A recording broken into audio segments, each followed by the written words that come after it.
Hello, Chris. Welcome to the show. Good morning, Leanne. Good to see you on this lovely morning. We've had a few showers here, but the sun's shining and birds are singing and fruit is ripening still. Yes, we're not too far apart. Sometimes when I'm speaking to people, in fact, the conversation I had for the podcast last week, it was one of those just iconically grey, rainy British days, and he was in California or something. It's just like, we just don't even know that. We just don't even have anything remotely like that. Whereas you and I, I think we're sharing much the same weather. So Yeah. I would love to begin this conversation where we're going to be journeying through these ideas of hearth and work and service. We're just understanding a bit of your story. What brought you to the work that you do?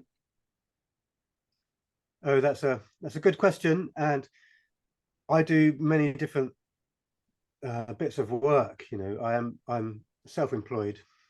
On my tax return it says artist stroke tutor. And that covers many different things. So inherently, I suppose the root of it is art. I suppose I did a fine art degree in sculpture, in fine art sculpture, and I suppose before that I was, you know, as a sort of young schoolboy, I was looking for the roots of art and looking at old paintings and then looking at old cave paintings and considering, you know, we were encouraged by our tutors to think about what art is and where does it come from and why do we have it. And I kind of came to the conclusion that all art is magic, you know, at its root, at its source. Every art form casts a spell of some sort, or an enchantment, or whether it's you know, like the first poetry was prayer, and the first song were songs of enchantment, and the first theatre was the enactment of ancient myth and ritual, and architecture, you know, kind of creates this space within which we live and creates the way we move and think, and so that it's all boiled down to that. And then I was an art student, sort of, you know, exploring Britain, because I live in Britain and my heritage is British, you know, Welsh and Scottish and English and far back a bit of Irish. And so I became interested in the landscape, and so I suppose before that, you know, my formative years growing up in the Chiltern Hills, surrounded by, you know, leafy woodlands and rolling chalk hills, and, you know, finding these springs in the valleys, and in between Oxford and London. So, you know, this great sort of wild place between these two great cities. And then growing up there, my brother was ill quite a bit when I was a child, and so I spent quite a lot of time with my grandparents. So the older generation I was hanging out with, whose houses weren't full of, you know, formica and all the sort of 1970s decorations. They were, oh yeah, there's lots of real wood and brass and copper, and, you know, stone, and they were heating their house with a hearth fire with cherry logs that, you know, sweetened the aroma of the house, and with a cherry orchard outside and apples, and my grandfather was growing loads of organic veg, and my grandmother was, you know, a little Welsh witch woman who was spinning and dyeing and knitting and weaving. And so that I kind of, and they weren't religious either, you know. My parents weren't religious. I think we went to church probably about 3 times in my living memory as a child, and that was like Christmas Eve or something like that, and funerals, of course. And so I was brought up in this way of not being indoctrinated into any particular tradition. And the biggest moment of the year, I suppose the most exciting moment, was my grandfather's bonfire near the 5th of November. And that was always the biggest event of the year, this great big fire that we'd watched grow throughout the season, and that me and my brother would have to climb a ladder and jump up and down on top of, you know, as it got bigger and bigger. A proper bonfire. Yeah, and then all the family would gather, and, you know, home brews would be sampled, and spirits and ghosts would be talked about and perhaps seen. And as a the season drew in, and we warmed ourselves around the fire, and then as it died right down, you know, the elders would stick the sort of forks and pitchforks in and just throw the all of the hot ashes, hot embers up into the air, and they'd billow out and make these beautiful patterns in the air, you know, and you would sort of see shapes and colors, and a little bit like a murmuration of fire. And so that was like the kind of main event of the year. And so there were sort of folk practices and customs in my youth, and that obviously then, you know, born into the clinical light of this highly mechanized world, looking for that reconnection back to nature as I was a young man, and realizing that, you know, art is magic. Who were the first magicians of these isles, this place where I live and have lineage and ancestry, and so I consider myself, you know, that's quite kind of like a double blessed to be. Well, I don't know if it's a blessing or a curse, but I think it's sure it's a blessing to be. I'm living in a place where my ancestors lived, you know, and so I have I guess that gives me a sense of place, a sense of identity, so therefore a sense of well-being, a sense of belonging to this land. And growing up, I never really felt part of the culture, if you know what I mean. I didn't really feel part of the English British culture. I do now, but growing up I felt more like I was part of the landscape and part of the woods and part of the flora and the fauna and bits and pieces. And that's been part of my work, has been to marry culture and nature together in myself, you know, sort of grew up sort of hanging out in nature, spitting at culture from a distance, and now sort of integrating that quite finely in my life. And somehow along the line I landed here on an organic farm. This is where some of the Druid camps used to happen many years ago.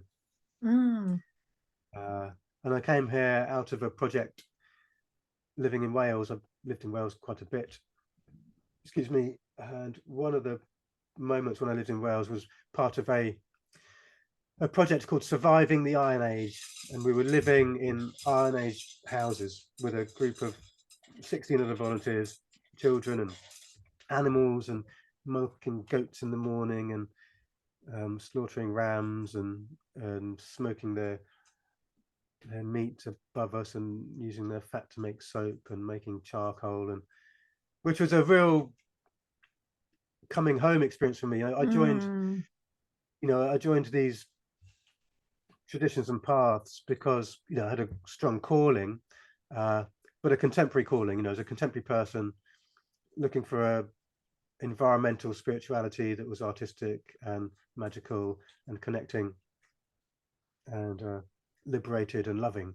And I wasn't trying to recreate something from the past. I was looking for something that was relevant to now. And then to be suddenly having this experience living in Iron Age conditions without any technology, without any phones, or without even any windows through which to see the world, you know, and not traveling anyway. You know, another sort of little detail was we didn't go anywhere for 7 weeks.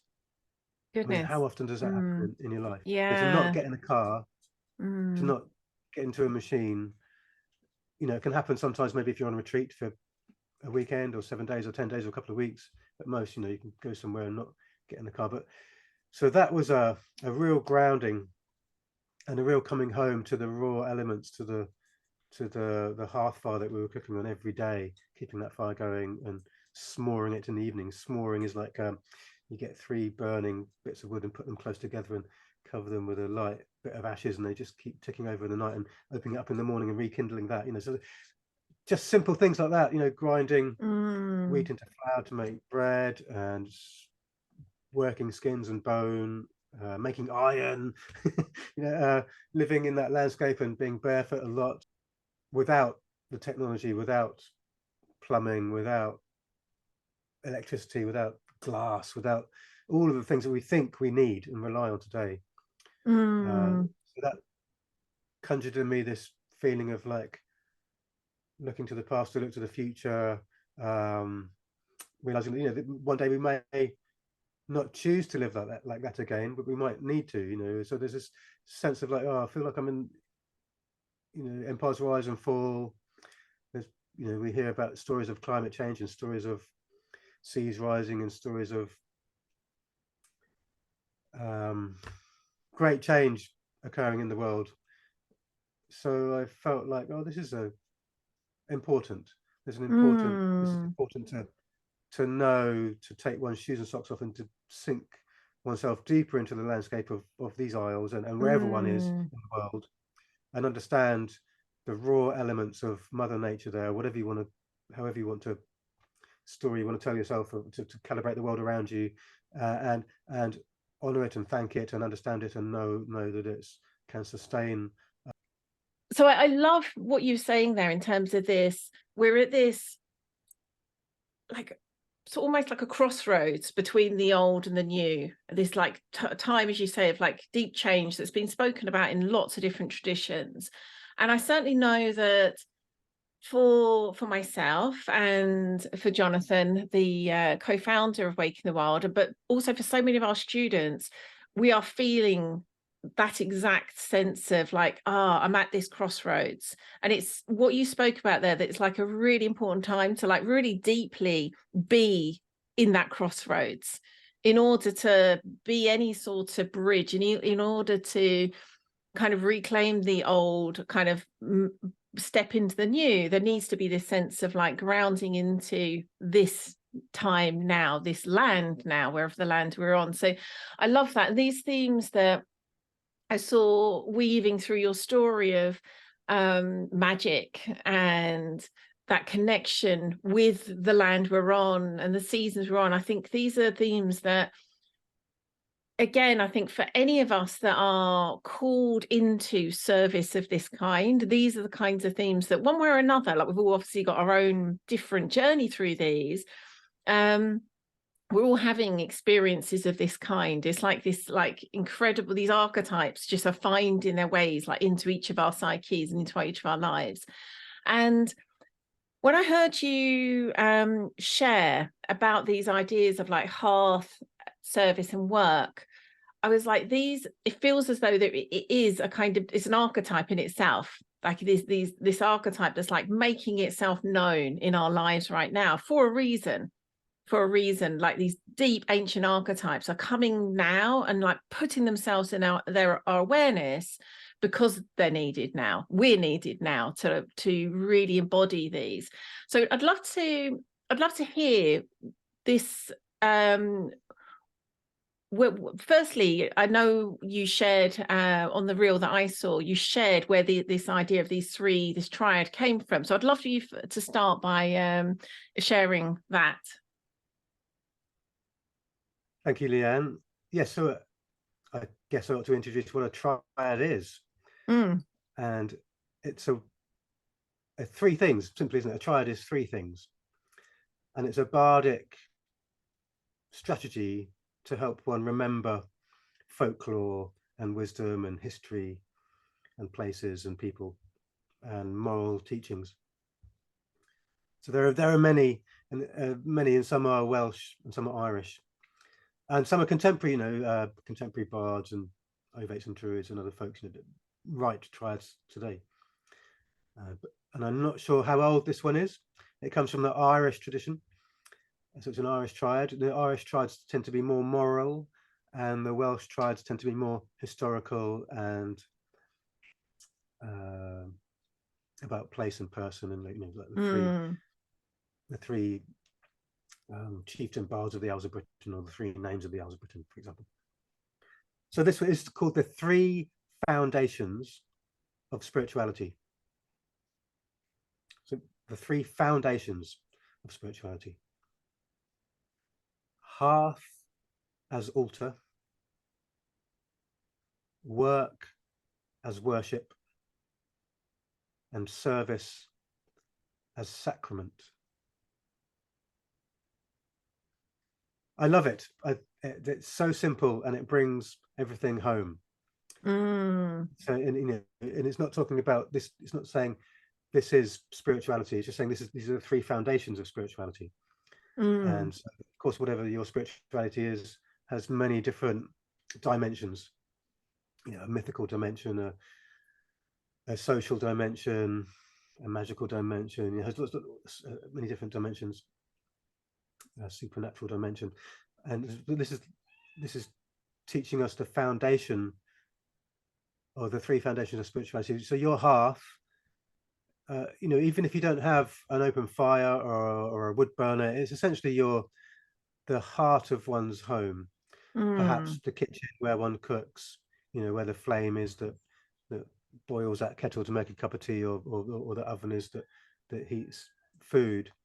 So the hearth as altar. So it's, I suppose, to me, you know, it's these, they say different things to different people, but and so it might say something different to you. But for me, it says that, okay, yeah, you can go to Stonehenge for the summer solstice. You can go to this holy place for this time of year. If you're part of this tradition or this religion, you might, you know, religions tend to be inherently linked to places, you know, so you might want a pilgrimage there, or go there, or think about that land over there.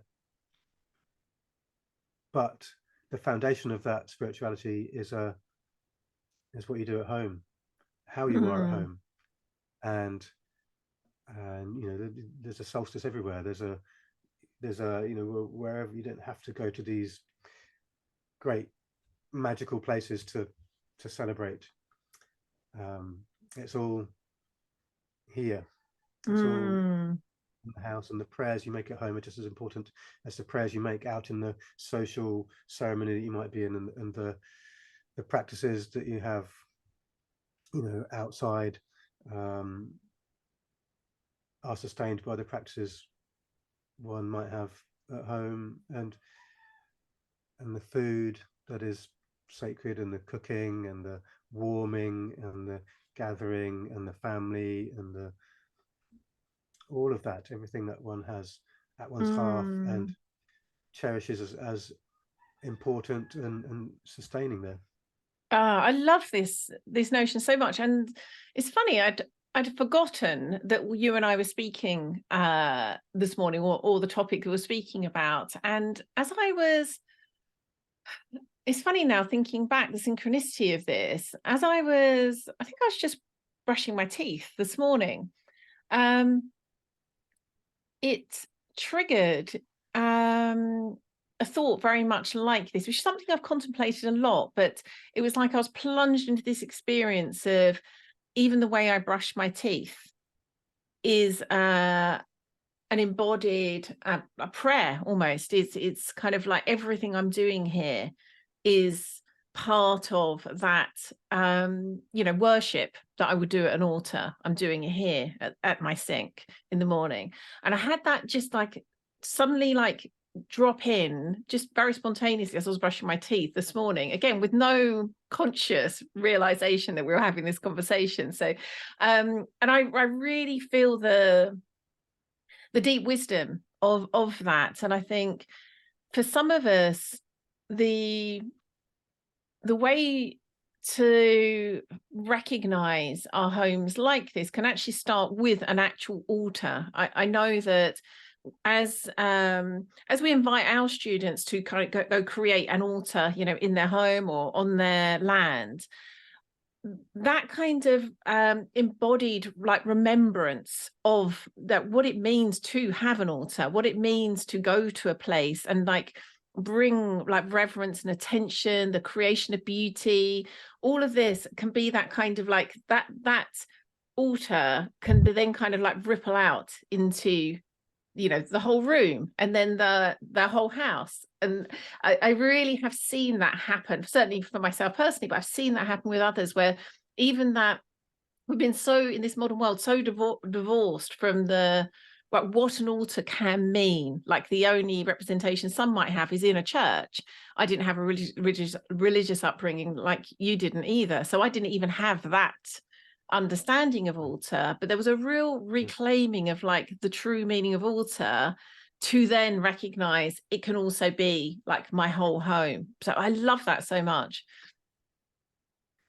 Yes, and to for your oven or your gas hob or your whatever it is, whatever one is cooking in the kitchen, to also treat that like an altar, you know, and you know, or the actions that happen there, you know, the stirring of whatever, and it can just, because we can often become absent, can't we, when we're in those Yes. habitual moments, and you know, and you know that saying, don't shoot the messenger. I mean, and don't exalt the messenger either. Just because I'm passing on this triad to you doesn't mean I've nailed it, you know.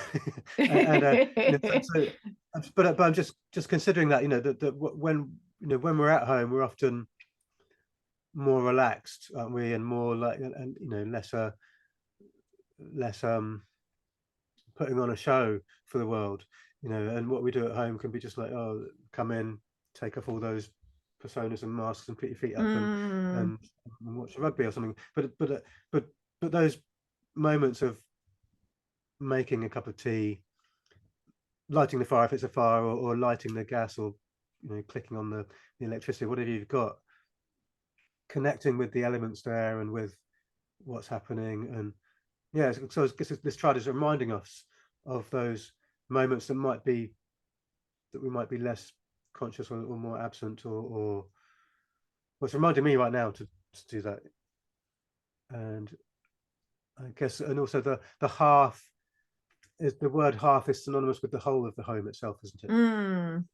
It's Yes. often like the words we speak. So it's reminding me of another triad. You know, there are three things which cannot be retracted, and that's a look, an arrow sped from a bow, and a word spoken in anger. So I'm specifically thinking about, you know, I've just done the school run this morning. Tam, my son, didn't know where he put his school shoes from yesterday. and I'm sort of like, oh, can't wear these ones, you know, and sort of running around and in a bit of a mess and a bit of a fuss, and not being my best self, sort of late for school basically. And so I'm just thinking about hearth as altar. I could have been more graceful in that situation, you know, but then there's, you know, it's sort of you know, it's getting into that, you know, getting into that habit of reminding the kids when they come in from school where to put their shoes, so it just reminded me that, you know, everything we do in our home could be done with a bit more grace, as if we are tapped at an altar. Definitely, yes. There's certainly for me, yeah. Absolutely. No, I really feel that it's like a call to pay attention, isn't it? It's like the way that, for me at least, an altar will kind of like automatically call me to pay attention. That recognition of home, hearth as altar can start to create that same call to pay attention. I love that. Okay, so moving on to the second in our triad. Yeah, and I think they're both so much strength in each of these simple words. And work as worship, and so then it extends that ability to be graceful and present and reverent to one's work. And so whatever your occupation might be, to do it in a way that is worshipful. And if one's work, or even to consider one's occupation and thinking, well, is that really, could I call that worship? If I can't, then maybe I ought to review what I'm doing with my life and how I'm spending most of my time here, and what am I here to do, and am I actually doing it, and am I here fulfilling that that worship that I could be giving to the world or to myself. And yeah, so it's really interesting. I can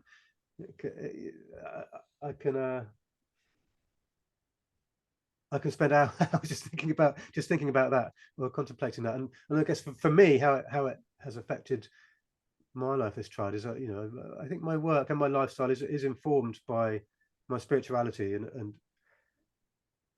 I suppose my question is, how is your work worship, and how is your spirituality, or how does that inform your work, and might it happen the other way around? How does your work have conversations with your spirituality, and vice versa? This, I think, is such like, again, just such a gem of wisdom, isn't it? Like, it really, for me, is a common sense that we've forgotten. It's a common sense that's not very common, to recognize work as worship. And as soon as you said that, each one of these triads, like you say, is kind of like, is so powerful. But it was like, oh my goodness, like, work is worship. This isn't just an idea. This isn't just a kind of invitation. Although it is an invitation, it actually just is how it is. Our work is worship, whether it's conscious. And certainly, talking about myself personally, and then which kind of then ripples into the work we're doing with other people who are often, one way or another, very consciously in work that is very magical, is very spiritual, is guiding others into that way of living. There was a point where that became much more conscious, as like, this is worship. This is me serving spirit.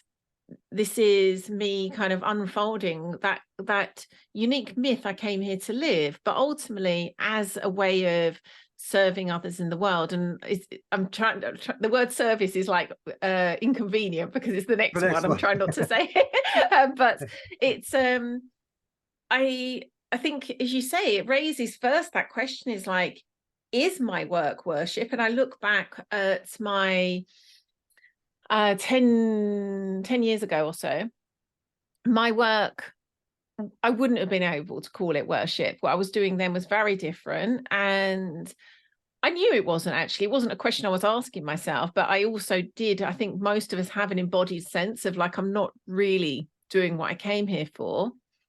And so I think that question itself can be really helpful to illuminate, like, I can't honestly call what I'm doing. And if someone had asked me that question 10 years ago, I would have been like, no, I can't call what I'm doing worship. And then I think, as you say, it asks another question, which is like, well, if my work is worship, is the way that I'm going about it, is the way that I'm relating to it worship, which is, so in a way, in a way, it doesn't really matter what your work is, I suppose. It's what it's saying is, you don't have to spend all day in the temple praying. You don't have to spend all day meditating under an oak tree. You don't have to spend all of your time making ritual, because doing the washing up, sweeping the floor, taking the bins out, going to work and doing whatever you're doing can be worship, isn't it? So because not everybody can be a sort of therapist, change worker is a word you mentioned to me earlier. That's not everybody's path, but sometimes one can see such fulfillment and joy in a person that really gets that, whether they're a postman or a or a school teacher or a musician or whatever. You there's a certain radiance that people have when they're just doing their job with a good heart, and in a way that appears to be worshipful and benevolent. And so there's a slight little thing coming in here about the sort of Protestant work ethic, and I'm thinking, and I'm trying to put that out of my mind, but it's come up. So it's like it's part of like and I don't think this is one of those. I don't think that's one of the roots of this triad. It's not saying no. Okay, everyone, get off to work and stop grumbling. I think it's like it's deeper than that, but it's a key, like and I'm reticent to bring it back home, because that's like the first part of the triad is more about your home, but I'm thinking about the washing up. Thinking, well, sometimes we can often go to the washing up and blimey, but actually that can be worship, and so just often in contemporary culture and society, we're looking for the guitar solo, we're looking for the recognition, we're looking for the dopamine hits, and when actually the work and those moments of connection and those moments of sustainable peace and well-being can come from taking the bins out. What was coming up for me was that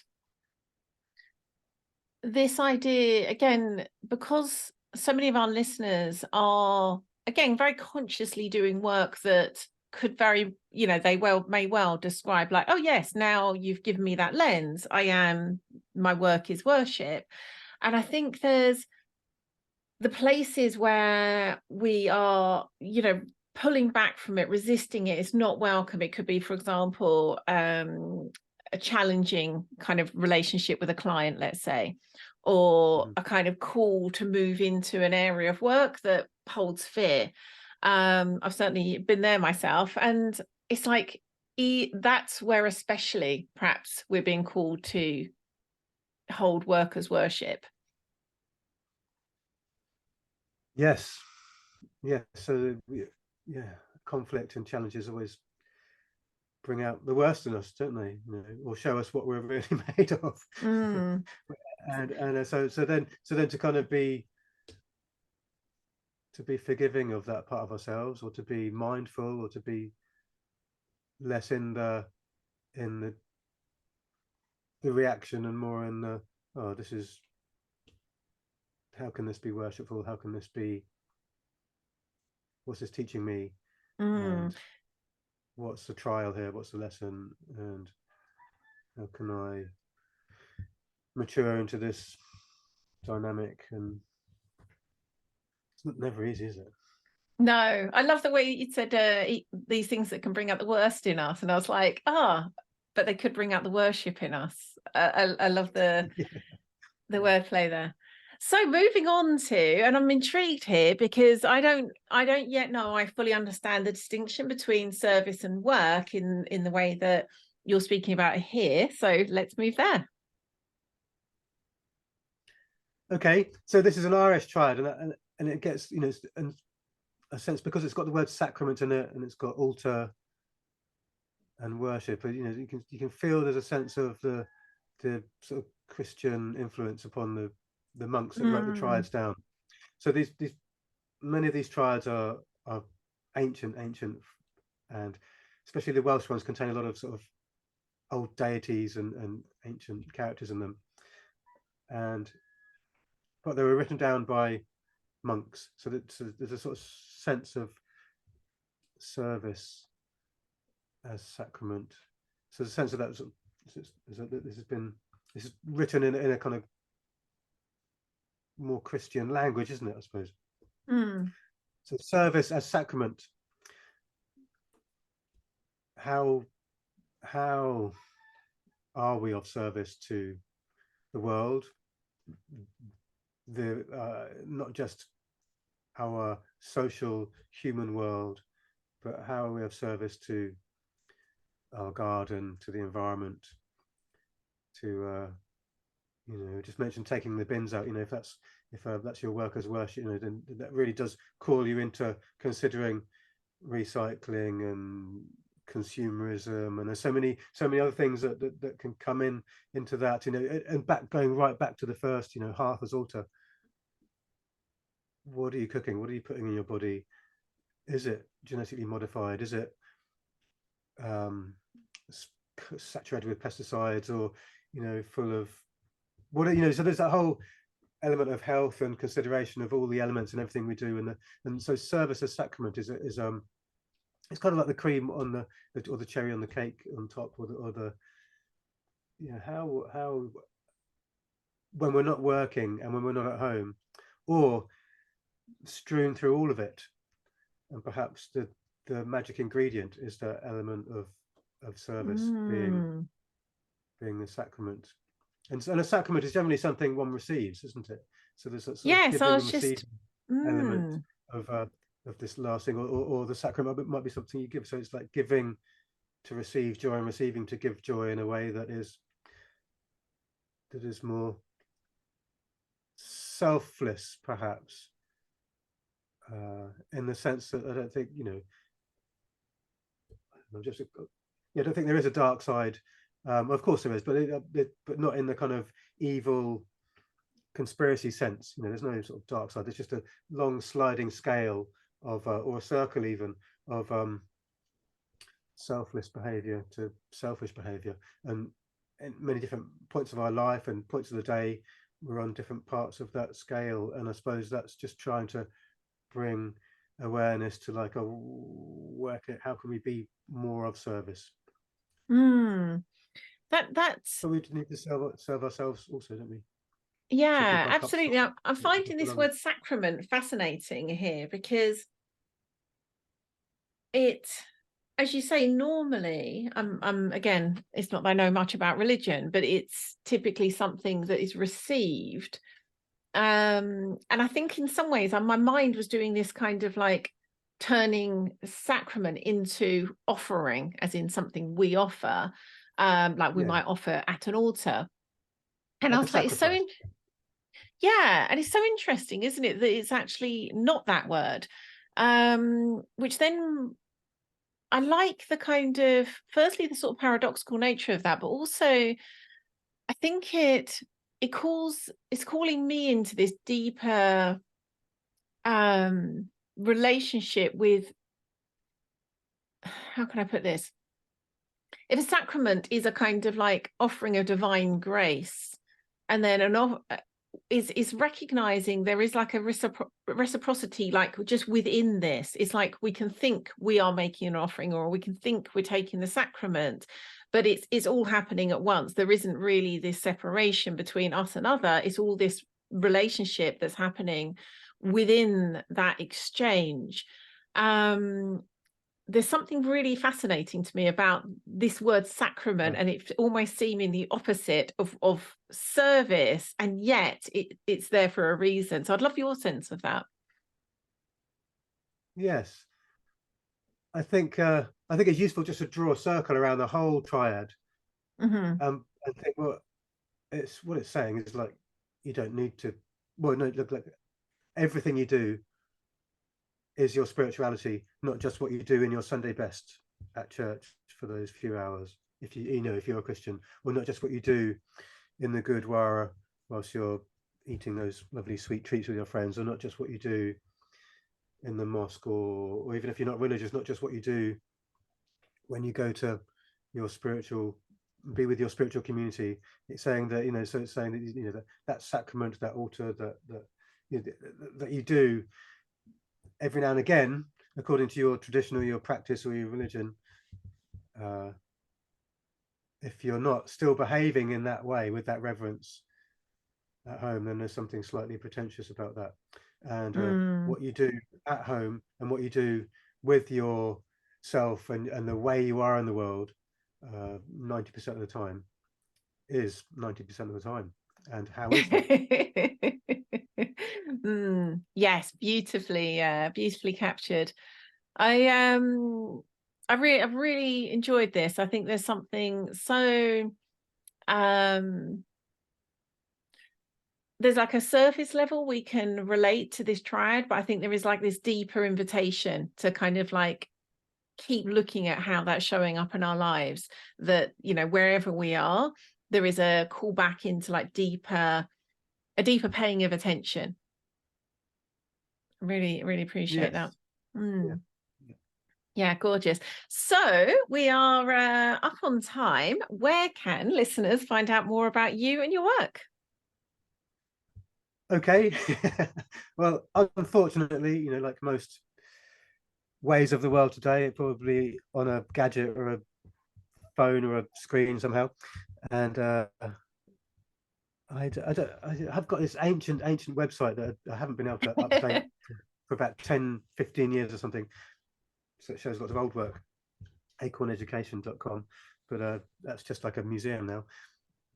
I'm on Facebook and Instagram. I do a lot of work for beekeeping organizations. I help teach some of the courses for Bees for Development, which is a wonderful charity that supports some of the poorest people in the world to be beekeepers, and in turn sustains habitats and forests and other things. So I teach their mead making course. We've got one coming up on the 21st of October here. You gather spring water and herbs, and we'll make mead and metheglin in a wild fermented way as a medicine. And that's a wonderful course. And I teach skep making courses through Bees for Development and the National Honey Show and the British Beekeepers Association and other places. A skep is an old style of beehive. I keep bees and teach skep beekeeping. And I present as a druid at various different places. I've got an event coming up at the Clop Hill Centre, and let me just check what the date of that is. That's in October, pretty sure. Oh no, it's November now, so that's the 18th of November. Saturday the 18th of November, I'll be at the Clop Hill Centre in the home counties. An evening of sort of druid lore and stories and ceremony. I work routinely with a couple of friends, Charlotte Pulver and Sam Lee, hosting pilgrimages to various different places, Avebury, Stonehenge, and other places, and sometimes in London and Sussex, and about the south of the UK normally on the main festival days or near to. And I'm active in the beekeeping world, the sort of the Druid world, and there's a group called Wisdom Keepers that I sometimes do some things with, and Medicine Festival, I'm generally there with some offerings, and yeah, just Google me. I think whatever I'm doing, I generally will advertise it on Instagram. I think that's I find that really simple. You just dive in, boom, boom, boom, picture in a few words and boom, and it's done. And that's your sort of social media done for the day. I think it's quite, that suits me. And that's at Chris Charles Park is my Instagram thing. And yeah, maybe I ought to have people are always asking me about having a mailing list, and it's just another thing that I have to sit in front of a computer and do, so I'm sort of reticent to do that with a less mechanism, more organism thing. But the National Honey Show is coming up as well. If you're interested in beekeeping, that's coming up. And if you're in the south of England, that's at Sandown Park Racecourse near Esher in South London on the last weekend of October. And I think we're planning a winter solstice pilgrimage, perhaps residential, near Stonehenge over the winter solstice with Charlotte and Sam. So yes, whatever I do, I generally advertise it on some sort of social media. Wonderful. We'll make sure we've captured as many links as we can on the show notes, and yeah, lots of gorgeous offerings coming up, so invite listeners to go find out more about those. Well, thank you so much, Chris. It's been a delightful conversation, and yeah, thank you so much. Thank you, Lian. I've really enjoyed delving into the triad with you, and it's it's a lovely thing to do, and brings more insight and understanding. And yeah, so thank you very much for asking the questions and inviting me to chat. Oh, wonderful. Thank you.